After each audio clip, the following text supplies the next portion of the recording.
So, where do we start with all of this? So, when you're creating an approach of going with resistance to deal with your oppositional clients, whether it's adults or kids, it's important to know yourself, because you can easily get swept up in stuff that works really quickly, and then you start using it all the time for situations that aren't necessarily required for it, and you can get a little ungrounded. So it's important to know yourself and your own natural instincts. Excuse me. So our stress reactions, or how we deal with stress, can affect how we deal with communication, of course. And it can affect it in a really negative way, especially in sign language. Have you ever noticed somebody signing when they get mad? What happens to it? It gets this big. Your signing box, which is normally like this big, starts becoming more and more exaggerated, and the hand gestures start moving a lot more rapidly in somebody's face. So the signing piece alone can become very offensive. So we want to make sure that we know what our natural instincts are and be able to compensate for those. So we know the fight or flight response, right? So when you're faced with a stressful situation, you have one of two reactions. You either face it and approach it, or you withdraw from it. Okay? So I'm going to create, give me a second here. Personality styles. We have three main personality styles, okay? The first one is going to be our aggressive personality. This is the person who, it's all about numero uno, baby. I don't care about anybody else's needs. I care about my own. I'm first in line at a buffet. If I'm going into a building, I open the door for myself. I don't care if someone behind me gets the door or not. It's all about me. All right? If somebody else's needs get met in the process, good for them. But I care about me. So that's our aggressive personality. On the opposite side of that, we have our passive personality, where the person is very comfortable being a servant. They view it as their mission in life to serve others. So they're last in line. They hold the door open for other people. They take on extra responsibility if it'll make somebody's life a little bit better. The aggressive person looking at the passive person would probably say that they're a doormat. The passive person looking at the aggressive person would probably say they're a bully. So these are our two extremes. Most of us fall somewhere in the middle in that nice little category called assertive, right? Where we try to balance our needs with the needs of other people, and we say, yes, we can do this much of what's being asked of us, but no, we can't do that. We set good boundaries. We have good communication strategies. That's where most of us like to say that we lie, okay? But it always depends upon the situation. Then, of course, we have our passive-aggressive people who attack and retreat. They feel like they're normally a nice, powerful personality, but the circumstances push them down into a level where they're lower and more submissive to somebody who's a lot more powerful, and they're not comfortable there. And they can't seem to get themselves up here because of whatever reason, and so they attack and retreat. And they do that, insult you with a smile kind of thing. And when you get mad, they say, I was just kidding, lighten up. God, you take things so seriously. And inside they're like, yeah, I got that jab in. And passive-aggressive people also agree to do something that they have no intention of following through on, right? You know, like, will you do this extra project for me and this extra report? And they say, yeah, I'll do it. And they have no intention of doing it. And so you come back at the allotted time and like, oh, I got busy, I couldn't do it. Well, that's passive-aggressive. Okay, so these kinds of strategies and stress responses then can influence the outcome. So, oops, hold on a second. We're going to do a little activity, okay? And I'm looking at logistics space-wise. So I need you guys to, don't do it yet, but let me explain what we're going to do. Okay, so I'm going to show you three scenarios, and please don't read ahead. Please don't read ahead. And we're going to have you stand up, and we're going to move throughout the room, okay? So if you would be more likely to have an aggressive reaction to the situation, I want you to move closer to the front of the room. If you would be more likely to have a passive reaction in the situation, move towards the back of the room. So you could take up the hallways here, whatever the case may be, but I'd like you to physically move. And it's not an either or, it's a gradient scale, okay? So if you tend to be more assertive, you might want to be somewhere in the middle, say around here, or more passive a little bit further back, or in some situations, if you get really, really aggressive in the situation, you get mad and you would respond aggressively, you're welcome to climb the wall. Okay, so everybody up, please, and find a nice, comfortable space. Okay, are we ready? Scenario number 1. You're waiting in line for 20 minutes and someone cuts in front of you. If you would respond aggressively, move towards the front of the room. If you would respond passively and not say anything, move towards the back of the room. I'm sorry? I don't do line section. I don't do line section. Then you would be sitting in the car giving instructions, right? Tell that man to get out of the way. Okay, so look where you're at. Notice where you're at. This is a pretty benign situation, right? So a person cuts you off after you've been waiting in line. You're a little annoyed. But the folks back there, why would you not say anything? They don't like confrontation. You don't like the confrontation. It's to get past this. Okay, so it's not worth the effort to say something. Is that right? Okay, and up front here, you guys would do what? Excuse me, sir, the back of the line is over there. Okay. We don't know that we've been waiting. Fantastic. Okay, great. And the folks in the middle, you guys would kind of just grumble. You might clear your throat or... Okay, so you might say something. Sir, maybe you missed the fact that there's a line here. Okay? That's more assertive. I think the aggressive person would probably push him back or do this kind of a thing, cut in front of him, you know? I'm a teacher. Go to the back. Okay, ready for your next scenario? You're discussing a project with a coworker when he or she becomes irate because of a decision you made and they blast you. What do you do? More aggressive, head towards the front. More passive, head to the back.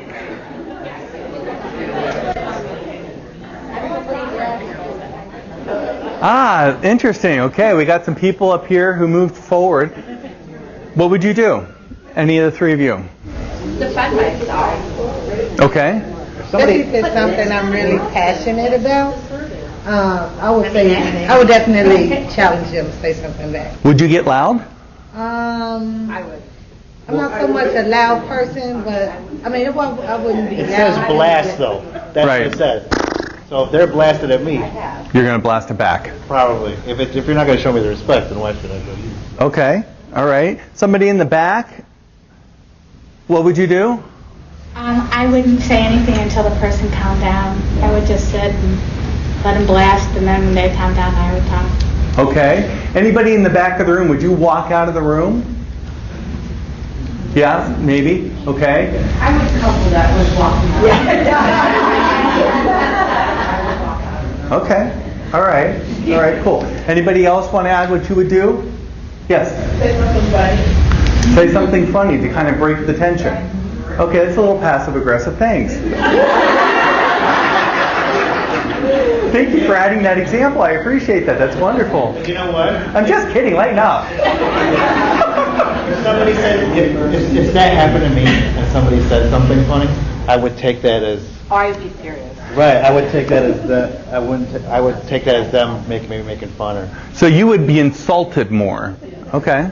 All right. And that's kind of the point of passive-aggressive. I don't mean to pick on you. I'm sorry.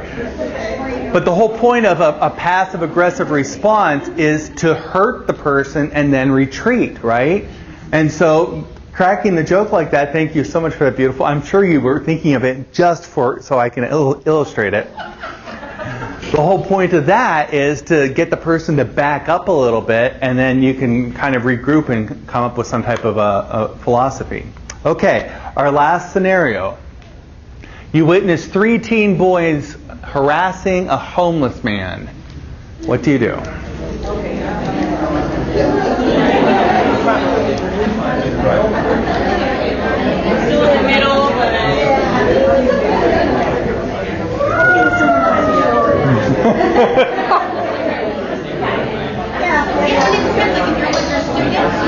Okay.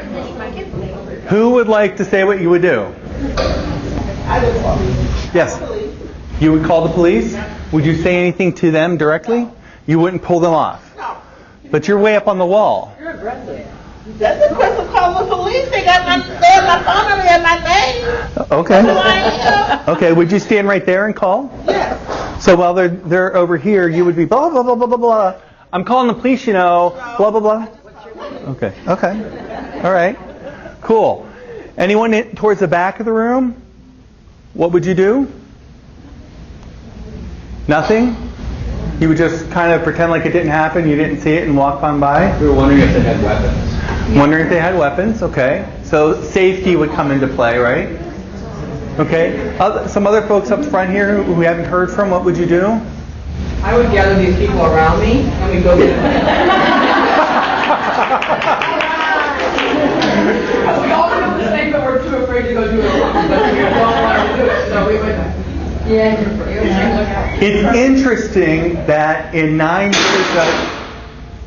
years that I've been hearing things fall in the other room, in 9 years of giving this workshop, when I get to this slide, I get a huge movement towards the aggressive side. Why do you think that is? Being protective. You know that somebody can't defend themselves. Being protective, and you know the person can't defend themselves. Right and wrong against someone else. The life before was against me. So- I have to wait in line longer and I have to be rated at, or I have to be yelled at. This is someone else that the wrong's being done to, and so I feel differently about it. I think that's key. I think it's key because, you know, if we tend to be a little bit more sub-assertive in situations, we put ourselves and our needs lower than other people. And so in this situation, the needs of the homeless man are super strong, and we can buy into that. We can then put his needs before our own in that situation, which brought some folks who are normally very passive a lot more towards the front. Okay, thank you. Go ahead and have a seat. So I like this perspective because it takes something particularly benign initially and increases it in intensity to the point where you're really placing your own safety in jeopardy by dealing with something or not dealing with it. And oftentimes when we end up in conflict, especially with somebody who could be pretty explosive, we end up in this kind of a situation where we either need to say something or not say something. And we're faced with that. So if you are the type of person where you would be a lot more aggressive in a confrontation with an oppositional person, whether it's a kid or adult or somebody in your family, then you might need to have a mental script to rehearse some responses that aren't going to add fuel to the fire. You may need to calm yourself down. Yes, Raven. There's a TV show called What Would You Do? Are you familiar with the show? Yes. Okay. I don't know if anybody else had heard about it. You want to explain it? It's the same kind of concept. They set people up with maybe an overweight teenage girl sitting on a park bench, and some 3 or 4 teenage boys come by and harass her, and they videotape the standby people to see how they would react. There will be, like in an internet cafe, some pseudo-terrorist and other people kind of seeing and overhearing him on this computer, and would you intervene or wouldn't you? And then afterwards they ask people, like, why did you do this or why did you do that? And people kind of share their rationale. A lost kid, or like giving drugs to people in bars, or like the line to get into a nightclub. So there's a lot of different scenarios. It's pretty interesting. Cool. Girl that was trying to get a job at a coffee shop. Yeah. And the owner of the coffee shop was just like saying, why did they hire you, blah, blah, blah, and seeing how other people would react to that. Great. Also, like agencies like Starbucks do have scripts for the younger employees, so that if somebody says, yells at them, calls them stupid, calls them particular things, they have learned scripts to say what to say back, just so they won't react naturally. That brings up a really important point, which is being proactive. When do you want to do this self-analysis? Is it when you're in the midst of an argument, or is it before when you're calm? Before when you're calm, right? Because once you're in the midst of it, you're on instinct only. That limbic system is engaged and you are flying. So you want to do this kind of self-reflection ahead of time and have those scripts ready. Like you can call it your little Starbucks script on how to calm yourself down and calmly respond to something. So knowing your own instincts and your how you normally react to stress is important. The next step here is to learn to manage your emotional responses. Now, this may be like totally rudimentary for you guys, but maybe not. Okay, so when I've worked with kids, I'm surprised at how little insight they have into emotions. I'm stunned. When I ask them how they feel about something, I get two emotions. What are they? No, not even happy, sad. I get good or bad. Fine, bad. I get those two. And when I ask, expand, emotions, please, they're clueless. And so I always go back to the four main emotions because I think it's easy for kids to remember. And they kind of rhyme a little bit, or spell the same way, so you can kind of cluster them together. Glad, sad, mad, and then scared. So pretty much all of our emotions can fall into one of these four categories. I have to say, although I've been doing this work for well over 20 years, I have very little insight into my own emotions when I'm depressed. I don't know it. I honestly don't know it. Isn't that weird? I know it because I'm eating lots of chocolate. Dark chocolate, in case anyone was asking. I know it when I'm spending more money than what I should.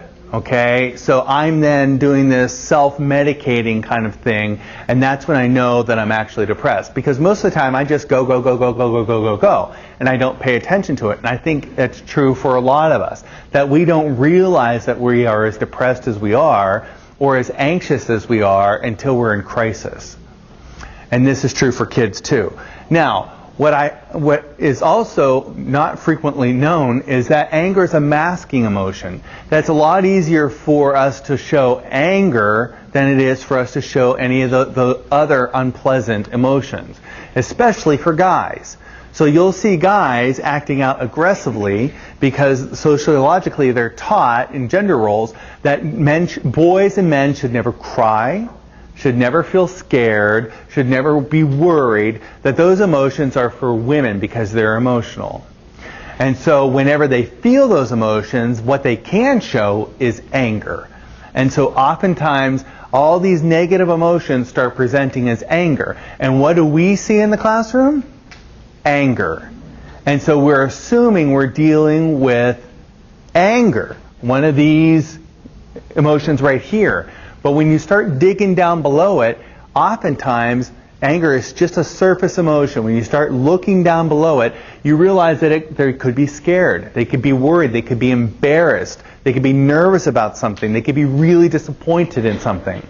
Now I'm going to tell you something that I learned. I don't know how I learned it. Maybe in the shower. That's possible, because that's where I have my thinkable moments. It's the only time that I'm alone. So, well, it's true. I got 2 kids. So, well, no, that's not the only time I'm alone. Anyways, I learned that there's really only one reason why we ever get mad. Do you know what it is? Disappointment. Disappointment. We have expectations about a situation or a person or whatever. We have expectations that are not met. And those expectations are rooted in some type of a core value or belief about the world. And so when the expectations are not met, it stomps on that core value, and we have this visceral reaction of anger. So whenever you see yourself getting angry, it would be a good idea to ask yourself what core value is being stomped on in this situation. Because there's probably a core value or a core belief at the root of it. So it's not enough to know this, you need to practice, it's not about me, it's not about me, it's not about me. So oftentimes when we are in a conflict with a student, we assume that the person doesn't like us. We don't get into the helping profession because the money, right? We get into the helping profession because we want to help. people, whether teaching or social work or psychology or whatever. We want to help. And so when somebody comes at us with really strong negative stuff, and if they're hitting below the belt and they're being really mean, then we automatically start taking offense to it. Especially if they call us out of our name or they trash our belongings or whatever, we instantly take it personal. We can't help but do that. But you have to practice, it's not about me, it's not about me, it's not about me.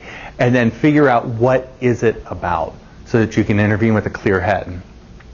And then know your buttons, right? So you know what your button is, right? That one issue, that core value or belief that when you push it, what happens? It explodes, okay? And you become a totally irrational person at that point, and you say things that you swore you would never say. Have you ever said the same stuff that your mom used to say to you? And you say, you think I can come up with my own words? I could say, well, I swore I would never say that. And here you are saying it. I'll give you something to cry about. Maybe I've got issues, I don't know. Okay? So here's a technique that I developed, and I'll tell you how I developed it, okay? I was a foster parent at the same time I was a director of another foster care agency. So we worked with the really difficult kids. It was therapeutic foster care, and we took the kids that nobody else could take.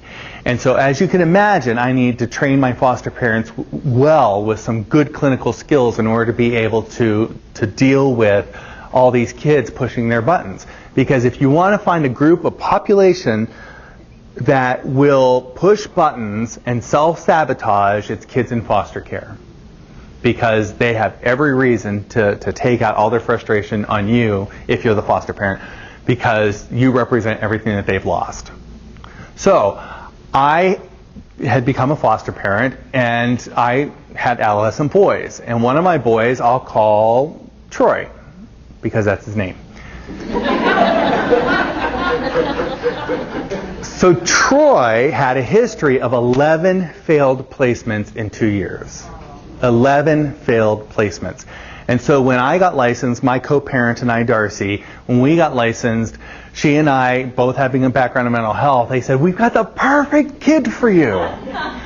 And so we did pre-placement visits, we took him to the pet shop, which he liked, and he was an angel. And we took him to different places, and we did an overnight stay, and everything was great. But they told me he sabotaged his placements, and he likes to push people's buttons. And so when he finally came to live with us, we had a beautiful honeymoon period that lasted about 3 days. He was 11 at the time that he had come to live with us. He had gone into placement at the age of 6. So he had 5 years worth of all kinds of disappointments and multiple suicide attempts and crying for help on all kinds of levels and hurting himself, and it was awful. So I knew that if I were to tell Troy, don't ever push my buttons, that he would push them. I knew that he would do this. So I said, I've got to create some kind of a protection for myself. So in inspiration, I decided to create a phony button. And I told Troy,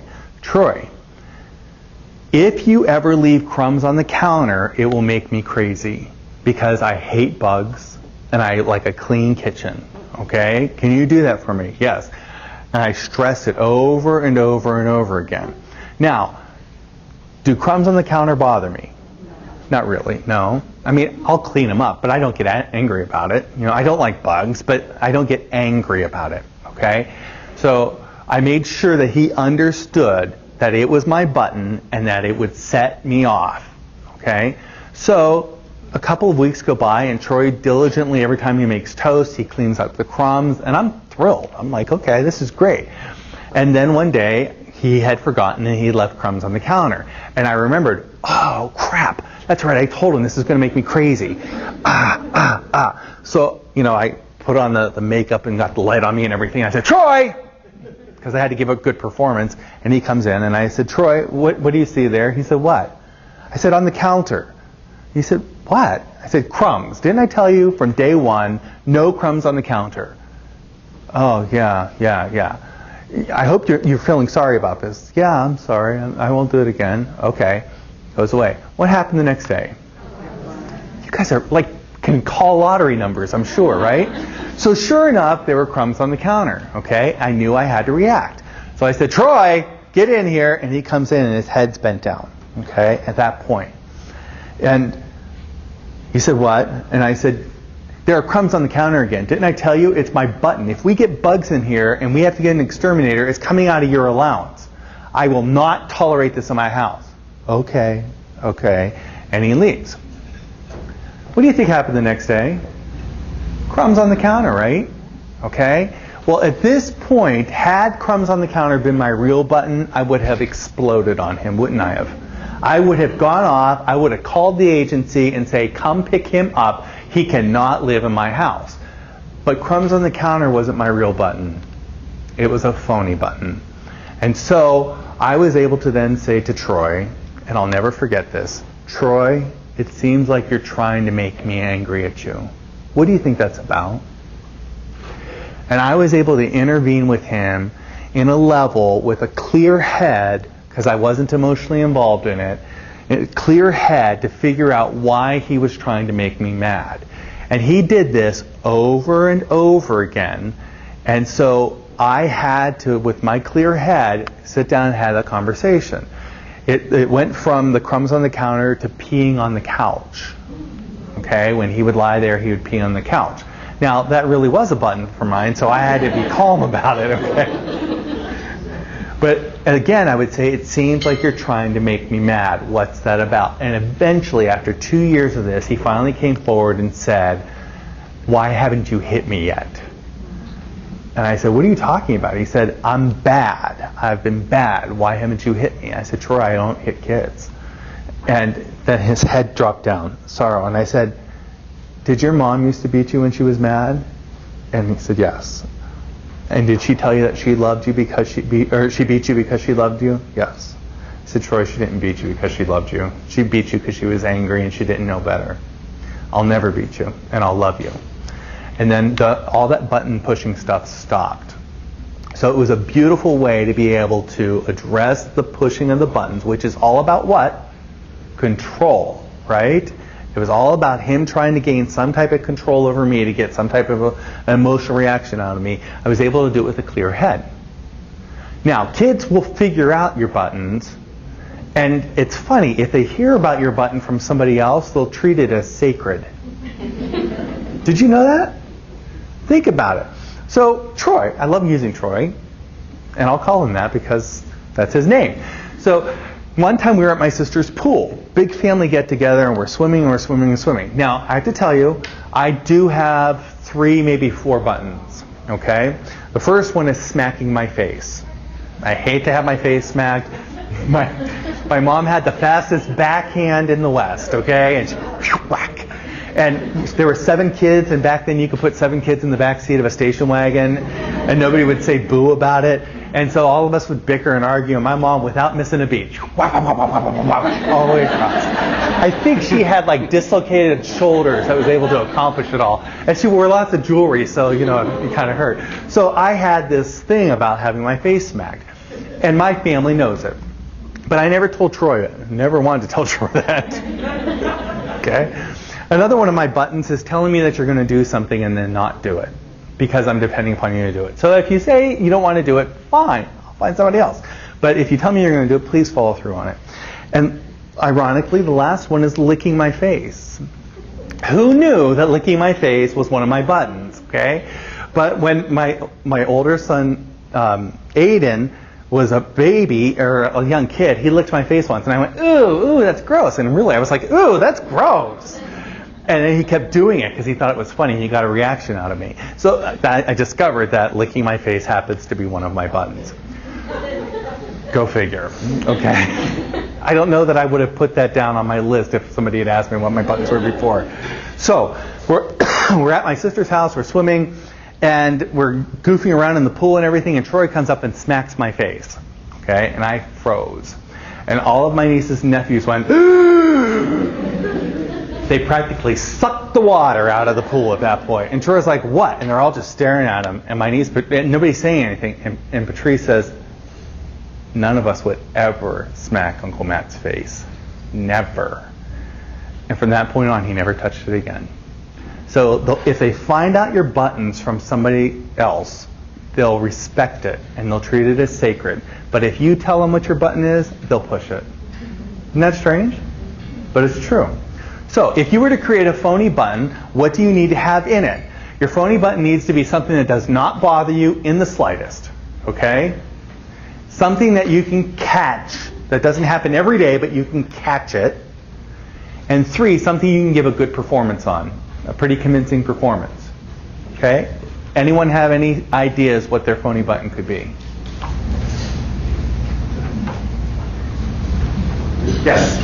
Leaving pencils at the table. I collected, I think at the end of each class, there was like 6 pencils.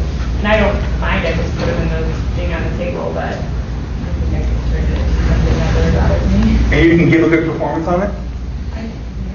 Yeah, sure. Cool. Excellent. That's great. So it doesn't bother you. Leaving the pencils out on the table at the end of class isn't a real issue for you, but you can give a good performance on it.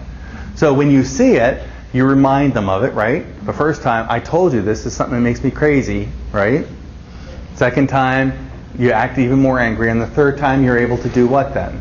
Talk to them, why are you leaving this on the table? Yeah, what do you think this is about? It seems as though you really want me to get angry. What do you think that's about? Anybody else? Any other ideas for a phony button? No? Okay, so in the supplemental handout that I gave you guys, that Steve just passed out for me, that's activity 4. I believe it is activity 4 on the second page, the phony button. So I'm going to give you 5 minutes to think about what your phony button could be and how you can give a good performance on it, okay? If you want to partner up with somebody and talk about it, that would be great, okay? So 5 minutes, give this some thought, and write something. Yes? Just say those 3 criteria. You said 1, it needs to be something that doesn't bother you at all, and the next one is give a good performance. Right, and something that you can catch, that you can observe, okay? So if it's tearing the toilet paper off the wrong way, you may not see that all the time. So it has to be something that it will be obvious to you. Okay? So 5 minutes, go ahead and think about it and maybe discuss with somebody else, and then we'll come back together. Can we come back together, please? Thank you. Thank you. So, some examples that you were able to come up with of phony buttons. Yes?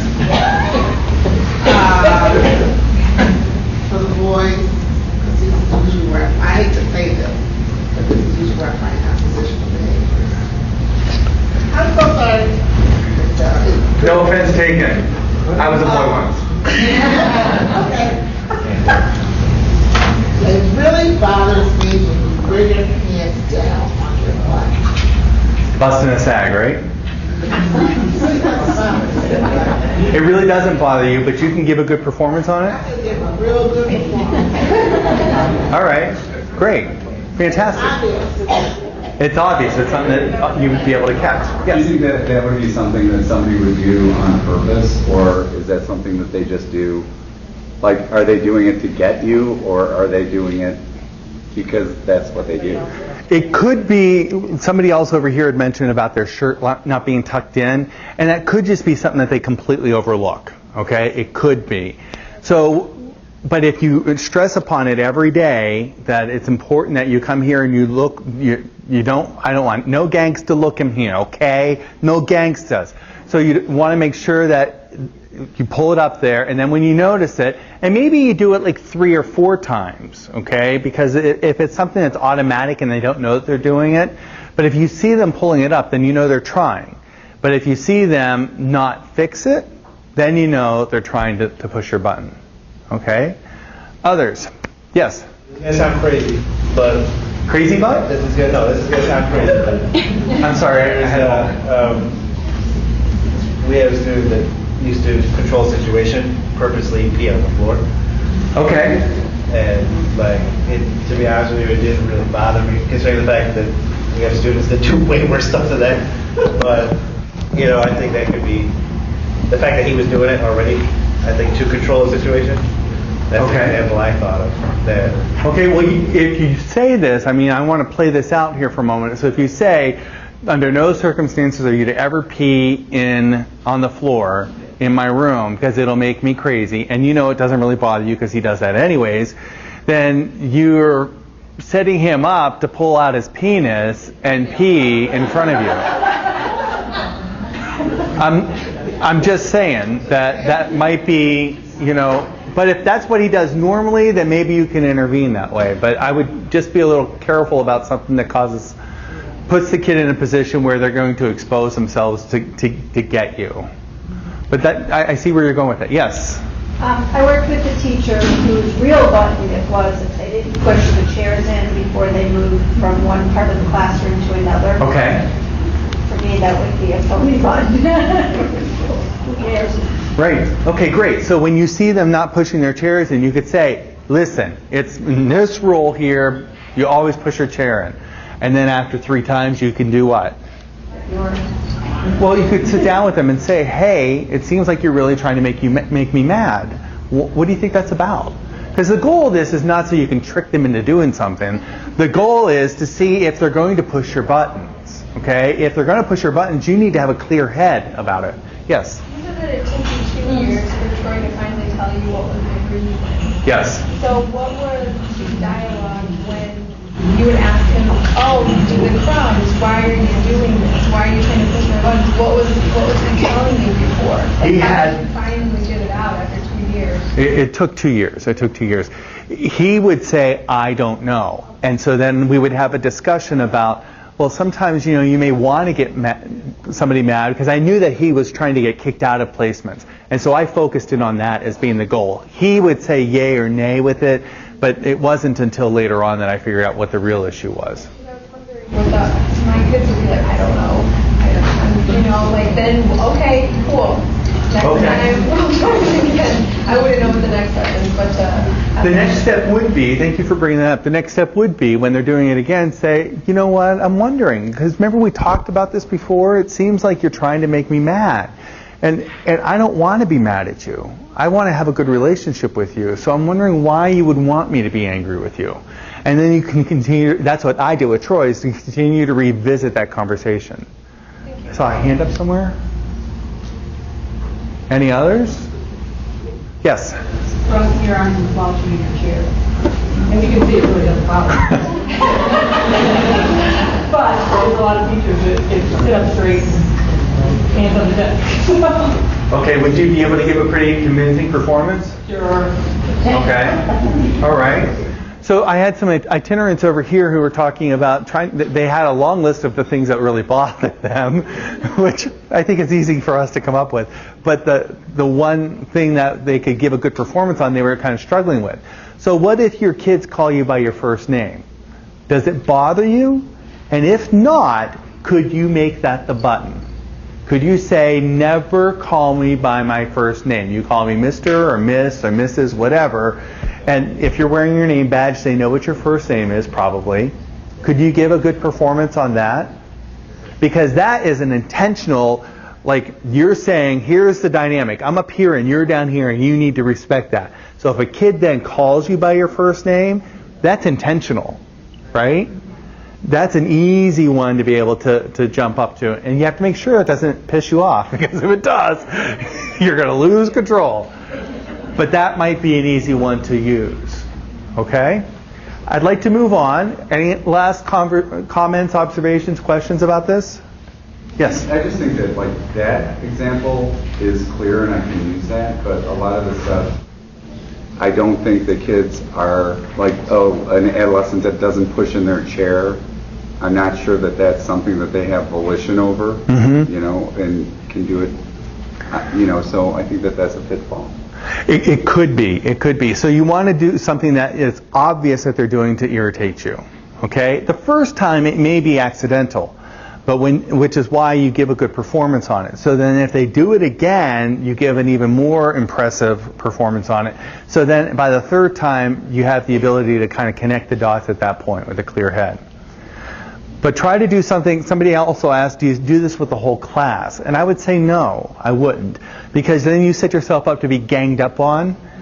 en masse, which would be awful, you know, because you're outside in the hallway and they all say, her button is pencils dropping on the floor, so let's do it. And she walks back into the classroom and they all go, boom, pencils all over the floor. Well, how do you address that, for God's sakes, you know? But I do remember a story of a teacher, a substitute teacher, who went into a classroom, and the primary teacher was out on maternity leave, and so they went through a series of subs in the class. And every sub only lasted a day because the kids were brutal to that poor sub. And so this one sub came in, and she walked into the room, and all the kids, when she turned to write on the board like this, all the kids on the count of 3, 1, 2, 3, threw their books onto the ground. All of them. Big, loud bang. And she jumped, and all the kids started giggling. And she turned around, and she threw her books on the ground. She goes, sorry, I'm late.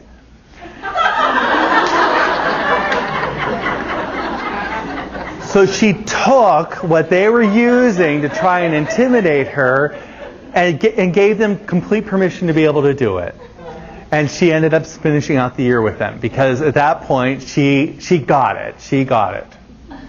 So it's a nice way of going with resistance. Okay. Next, learn to argue fairly, okay? If you don't have pens in your hand, this is the time to get them, okay? Ancient Chinese proverb that says, not even the fastest horse can catch a word spoken in anger. When we say or sign a word that is spoken in anger and we're trying to hurt the person, the moment it leaves our mouths or leaves our hands, we knew we shouldn't have said it. And we've all been guilty of it at some point, whether in our personal lives or in our professional lives. And so it sets us up then to argue unfairly. So I've developed these rules of fair fighting over the years, okay? I probably have a list of about 20 of them if I were to really sit down and do it, but you guys would fall asleep and that's a topic for another conversation, okay? So we're going to go through these together here, okay? So above all, primo above all, you should be arguing to resolve the conflict as opposed to win the conflict. What we do, however, is we always argue to win. I'm right and the other person is wrong. And until you admit that you're wrong and I'm right, we're going to keep going at it. Over and over and over again. And so maybe in your marriages or in your relationships, you know that you have the same arguments over and over again, right? Because you're still waiting for your spouse or partner to admit that they're wrong and that you're right. Am I right? Yes, okay, we're human beings here, okay? Above all, your primary goal in any argument should be to get to the other side of the argument. That's what it should be, to resolve it. Because if you argue to win, then somebody has to lose. And when somebody loses, they don't feel good about it. When you have lost an argument, you don't feel good about it. And there's something really humiliating in having to say, you're right, I'm wrong. Because then the other person does their little victory dance. Yes, I knew it. And you feel like this big, or you get even more angry because now they've stomped on your value of treating you fairly. Okay? So above all, argue to resolve, not to win. All the rest of them come right back to this, and I'll explain how. Number 2, stay in the here and now. What we typically do in an argument that we're trying to win is that we bring up old business from the past. Old arguments, old hurts and pains, we bring it all back up. Now, I understand why we do it, right? Because we want to connect the dots for them so they can understand why we're so angry, right? And we think logically, if we connect the dots for them, and then they hold that up to them and say, see, I'm logical here, that they'll be like, oh, now I get it, you're right, I'm wrong. Okay? There's a time and a place for addressing the past. It's not in the middle of an argument. Okay? When you're in the argument, you need to deal with the situation as it is. Don't jump back and bring all that unfinished business. When the things are calm, and I talk about striking when the iron is cool, okay? Not when the iron's hot, when the iron is cool. After you guys have calmed down, the next day or whatever, you can go back and say, remember when we argued? I want to explain to you why I was so angry. Because I noticed that this is the pattern that's happened before in the past. And I was worried that that pattern was going to be repeated. The person who is not in an argument with you at that point will probably hear that better than at the time when they're in the argument. So stay in the here and now. And don't jump ahead, because we do this with kids all the time. If you keep doing this, you're going to end up on the street. You're not going to amount to nothing. Okay? Stay in the here and now. Because your goal should be what?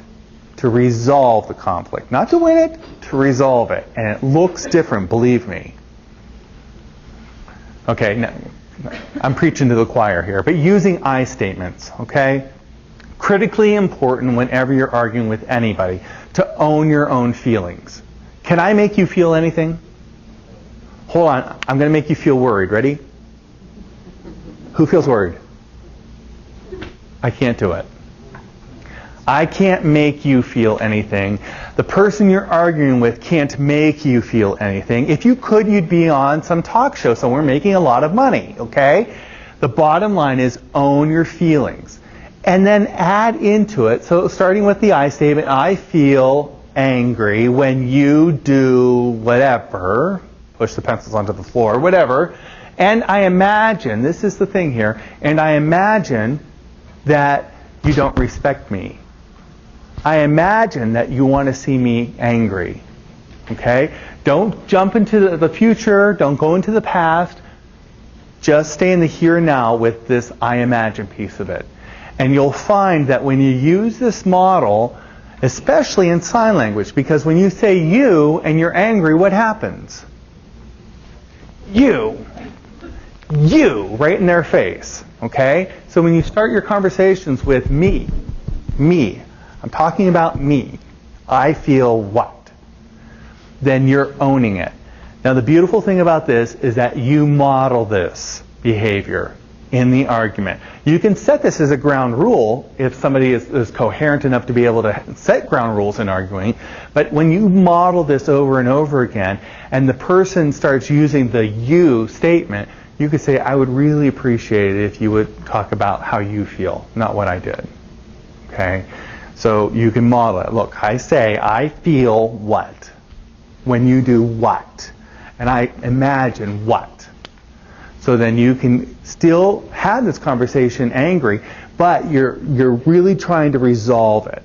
So when you own your behavior, you're not projecting it onto anybody else, and you're looking for a solution. Okay, stick to the facts. Don't exaggerate. Be honest and accurate. Now, I have to tell you, I have a sister. I have 5 sisters. But, yeah, I was the youngest of 7 kids. I had 5 sisters, and 3 of them are very skilled liars. They are. I'm pretty sure they went to night school for it. But my sister Susan, my twin sister, I'll call her Susan, because this is being videotaped. My sister Susan, when she's mad about something, she creates a complete fabrication to justify why she's so mad. I'll give you an example. I was visiting her up at her trailer one time in Canada on a lake. It was summertime, and I brought my guitar with me. I was playing the guitar and singing at the campfire, and a bunch of people came over. And Sue's always felt a little insecure around me anyways. I'm like the big E in the room, and she's like the little I. And so I drew a lot of attention, and I didn't mean to. I was just enjoying it. And before you know it, there are 30 or 40 people around the campfire, and Sue's furious with me because she feels like I just stole her thunder. She was the celebrity in the campground, and now I'm the bigger celebrity. She was livid with me. So after the people leave, and the next day, I'm sorry. I'm so sorry. She said, she was stomping around. I said, Sue, why are you so mad? What did I do? And she goes, those people were going through my underwear drawer, and they burnt a hole this big in my awning. And I'm looking up at the awning. Where's the hole? Did you patch it overnight or what?